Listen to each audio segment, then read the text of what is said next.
সব কথা তোমাকে জানাবো ভেবেছিলাম। কিনে এনেছিলাম আকাশি রঙের বিলেতি হাওয়াই চিঠি।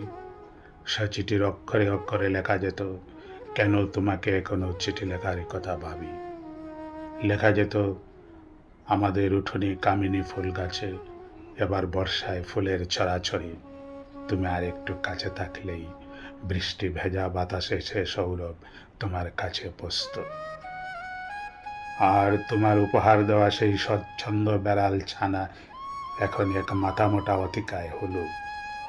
সারা রাত তার হুঙ্কারে পাড়ার লোকেরা অস্থির। তোমাকে জানানো যেত, এবছর কলকাতায় গ্রীষ্ম বড় দীর্ঘ ছিল।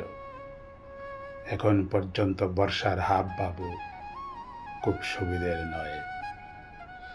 এদিকে কয়েক মাস আগে নিউ মার্কেট অর্ধেকের বেশি পুড়ে ছাই। আর ২ নম্বর হাওড়া ব্রিজ শেষ হওয়ার আগেই যে কোনো ২ নম্বরে জিনিসের মতো ঝুরঝুর করে ভেঙে পড়ছে।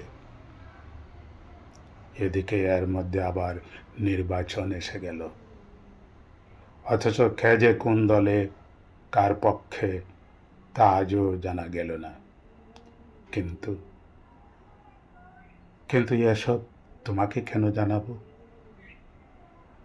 এসব খবরে তোমার এখন কোনো প্রয়োজন নেই, অথচ এর থেকেও কি যেন তোমাকে জানানোর ছিল।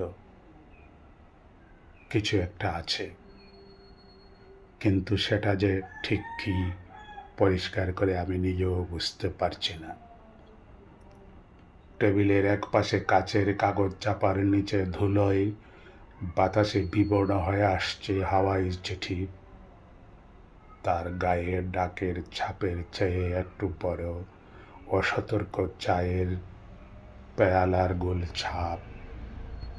পাকার হাওয়ায় সারা দিন সারা রাত ফরফর করে ডানা ঝাপটায় সেই ঠিকানাবিহীন রঙিন ফাঁকা চিঠি। অথচ অথচ তোমার কাছে তার উড়ে যাওয়ার কথা ছিল,